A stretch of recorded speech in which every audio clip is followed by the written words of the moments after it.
Welcome to ATRMC HRU Virtual Research Classroom. Following are a few reminders before we begin. It is helpful to use a two-way earphones and headset for clearer audio input. Lectures are in PowerPoint presentation. Device must be in full screen mode for better viewing. For your questions, you may send them to our email address. Answers to your questions will be posted in the virtual classroom as a separate Q&A video as soon as available. After this lecture, an evaluation form will be sent to you. Kindly accomplish this form. Videos may be viewed on demand on our YouTube channel. Thank you.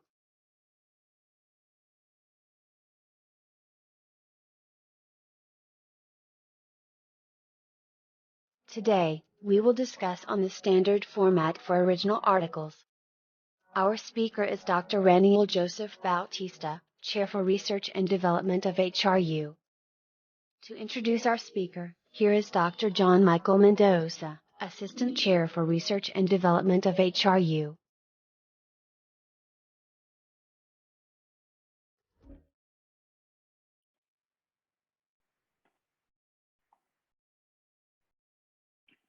Good day, everyone. This is Dr. John Michael Mendoza, Vice Chair of the Research and Development Section of ITRMC Hospital Research Unit. Today, we will be having the first of the lecture series from ITRMC HRU Virtual Research Classroom. The Virtual Research Classroom is an online-based educational platform, and its goal is to enhance ITRMC medical and paramedical personnel's knowledge in conducting a sound scientific research. Today, we have an esteemed speaker to lecture on the guidelines in writing the manuscript for publication. He is a fellow in the Philippine College of Radiology and CTMRI Society of the Philippines. He is also a diplomate in the Philippine Specialty Board of Nuclear Medicine. He is a radiology consultant at the following institutions: Ilocos Training and Regional Medical Center, Lorma Medical Center, Bethany Hospital, Suero General Hospital, and Pira General Hospital. He is a visiting consultant in PET-CT Center in Makati Medical Center. He finished his PET-CT fellowship at University of Zurich in Switzerland. He is a recipient in Introduction to Research for International Young Academics of Radiological Society of North America in 2019. He is also the chair of Research and Development Committee of ITRMC HRU. He also has multiple publications in the field of medicine and radiology.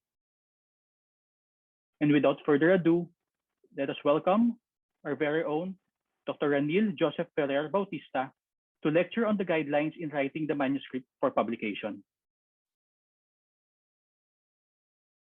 Good morning. In this lecture, you will learn the guidelines in writing the manuscript for publication. I don't have any financial or conflict of interest to disclose.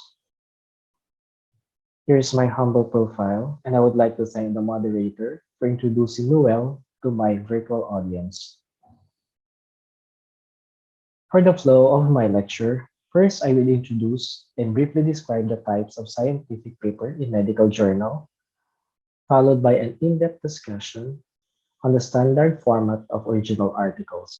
The bulk of your paper will be the body, and as previously mentioned, the recommended standard format is the Imrad, and we'll be discussing this chronologically, beginning with the introduction.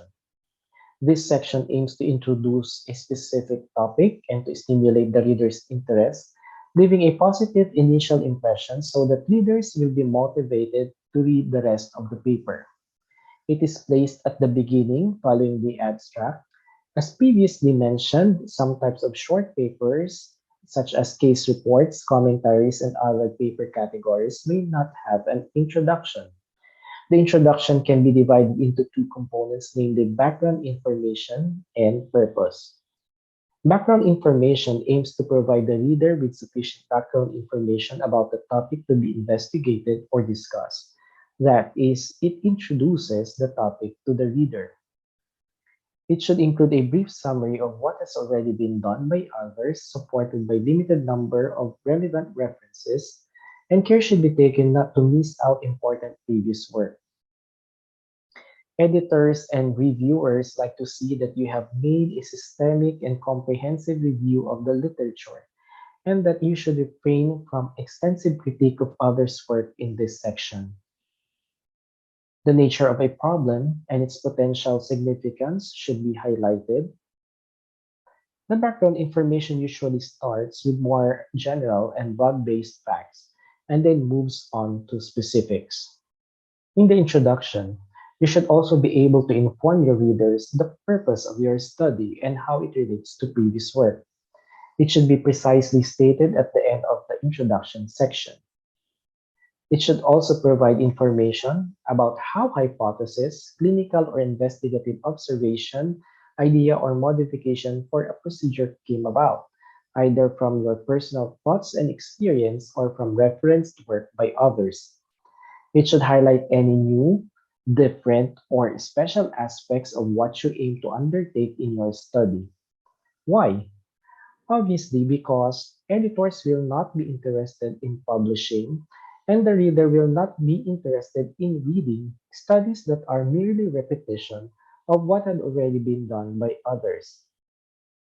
You should be able to convince the reviewers and your readers of the importance of your research question or clinical problem, and how will they be addressed to motivate them to read the rest of your paper. The main and secondary objectives should be clear and ideally comprise no more than two sentences. And take note, it should not contain data or conclusion from the study you are doing. After writing your introduction, you should be able to write your methodology clearly. Remember, it is not enough to just communicate the results of your study.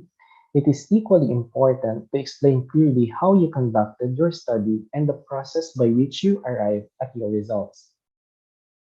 This section is used to describe the experimental design and provide sufficient details so that a potential researcher may be able to replicate the experiment or the study. Under this section, you should be able to systematically state what was done, how it was done, how the data was collected, and how it was analyzed. For emphasis, may I repeat, be systematic. You should write it the way how you would carry out your study. That means arranging the experiments chronologically or group them in a logical sequence. You may use subheadings where appropriate. The order of presentation has to make the most sense to the readers. You may follow this three-step process suggested by Nang and Te. First, describe the research plan. Second, describe the material or subject. Then finally, describe the methods used. Since each journal has different requirements, I would advise that you review the journal's instruction to authors or author guidelines before writing your methods section. Each medical journal have their own general and specific guidelines that needs to be followed, and you can find them in the instructions to authors or author guidelines page as shown in this slide. Here are a few more things to remember when writing your methods. When describing materials, similar materials can be grouped together to save space. Materials should only be described separately if the study is very complicated and requires separate explanations. Supplies and equipment commonly found in all laboratories need not be described. In the results section, your main purpose is to present the main data you collected and the observations you made during your study. You should provide interpretation of the analyzed data and do not include details on the methods, materials, or discussion. An important tip when writing this section, do a review of the analyzed data and determine which results to present. You can do this by deciding which results are relevant to the questions presented in the introduction and may be supplemented by illustrative tables and figures. The results sections guide the reader to the questions investigated in the study and sets the stage for the discussion. Remember, the section does not necessarily have to include every result obtained or observed. However, it is important that the outcome for every item mentioned in the method section appear in the results. It is a common error to report results for items that are not listed in the method section. So be very careful not to commit such mistake in writing the results section of your paper. It is a good practice to start analyzing and interpreting the results as soon as the data collection is completed. Analysis will include data summaries, example, descriptive statistics such as mean, median, range, and standard deviations, and statistical tests to verify conclusions. When summarizing the data, do not include raw data and intermediate calculations. Raw data refers to the results of individual replicate trials, individual observations, patient records, and other measurements that come directly from the laboratory. If there is a need to do so, include them in the appendix section. Make sure that the data is accurate and consistent throughout your manuscript. When examining for differences in data, specify whether these differences are statistically significant or not. You should be able to provide clear description of the magnitude of response or difference. If appropriate, use percentage of change rather than exact data. Summarize the statistical analysis and report actual p-values of all primary analysis. Use appropriate number of significant figures to report the means and other measured or calculated values. The significant figures should reflect the degree of precision of the original measurement. Since the number of significant figures use the level of precision of the measurement or calculation, it is necessary to qualify a measurement or calculation as about or approximate. When done with your data analysis, prepare your tables and figures based on the data as appropriate. A useful tip is to record the important results first, followed by the least important findings. Determine whether the data is best presented in the form of tables, figures, or graphs. The type of presentation chosen is based on how the data best illustrates or support the findings of the study. Remember, however, that some data are better left out as text. Do not duplicate the same data in both tables and figures or repeat it in the text. Do not present it in a different way. Example, if the data has been plotted in a graph, then a table of the same data is superfluous. It is important to present your tables and figures in a chronological manner, like telling a story to enable the readers reach same conclusions of the study. Note one or two key results that each table or figure conveys, and use this information as a basis for writing the results section. Each table and figure must be referenced in the text portion of the results, usually in square or box brackets. Each table and figure must also be sufficiently complete that it can stand on its own, separate from text, so that the readers need not to go back and look for the results and statistical test.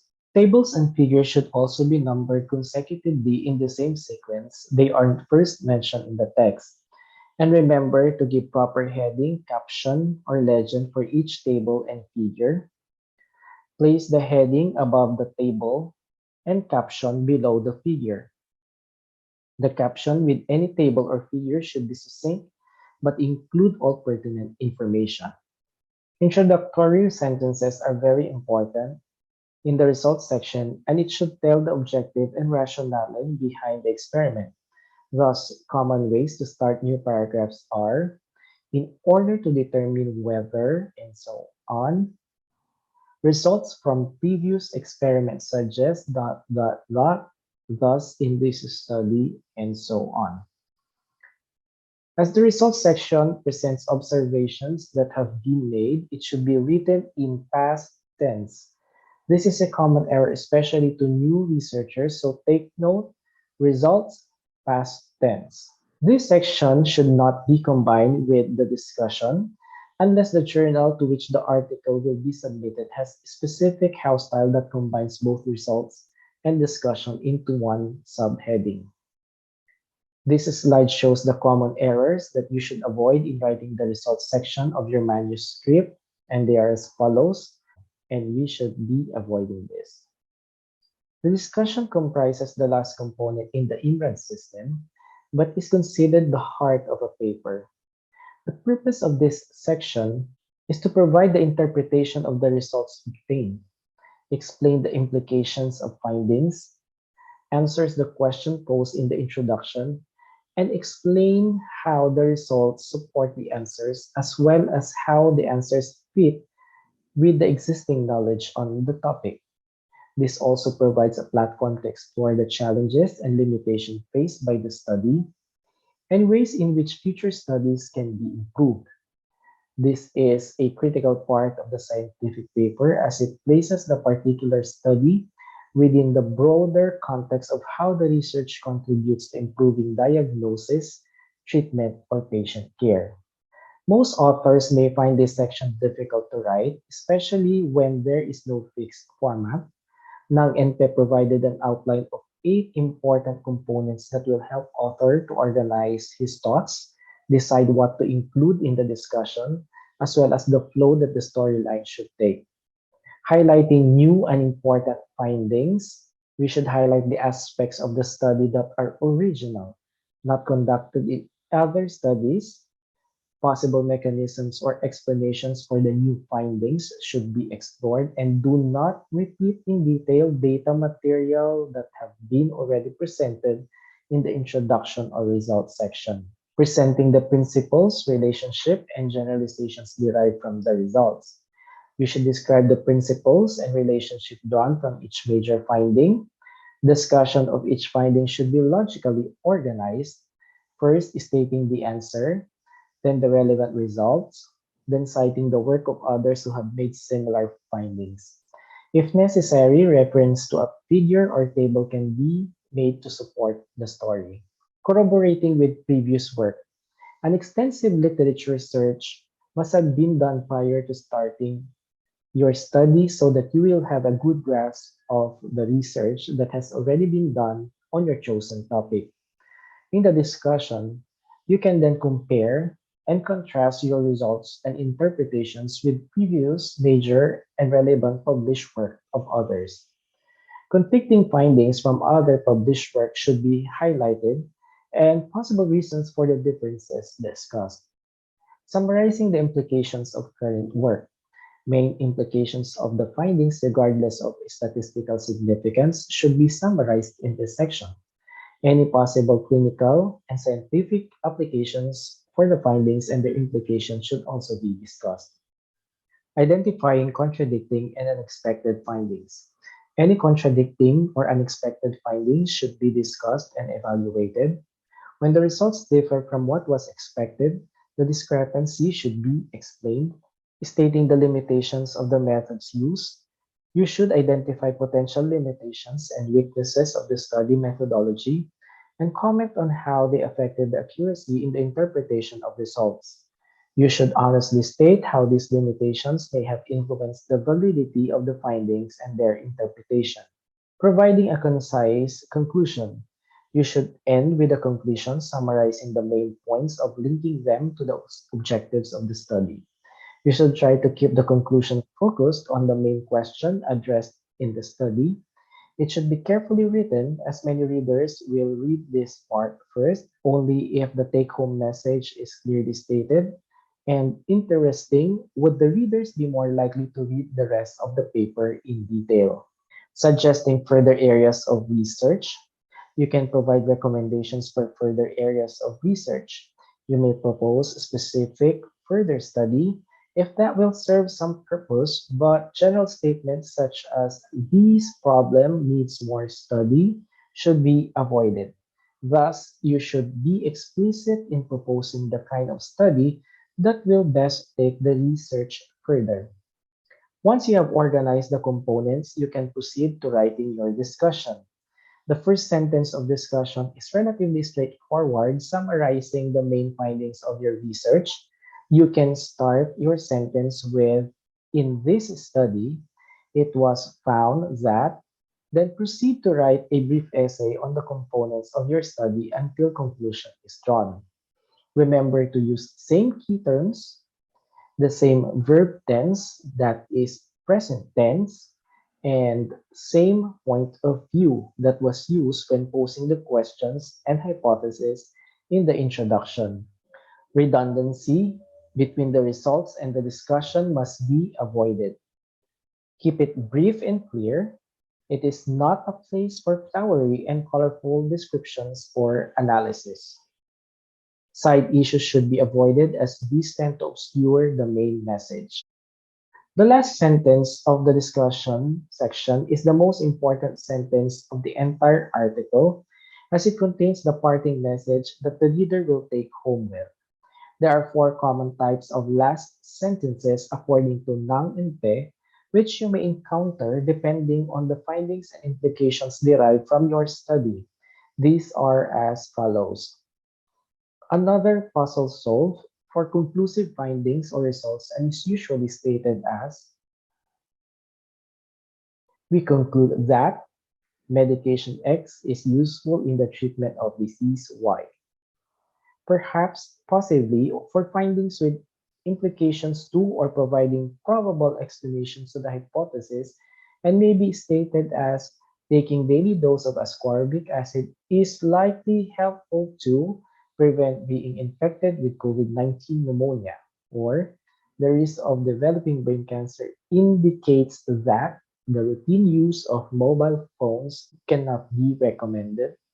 Third, more research is indicated, may be stated as our results emphasize the need for further studies, or the effectiveness of such cannot be inferred from this observational study but requires verification in and so on. And lastly, powerful conclusions, which can be stated as we have observed that the history of food allergy is not an absolute risk for developing life-threatening contrast-related hypersensitivity reactions. There are also common errors that you should avoid in writing your discussion, and these are as follows. So you should also avoid these things. That concludes part 2 of our lecture series. Don't forget to like, subscribe and hit the notification bell to be in the loop for new lectures. See you on part 3.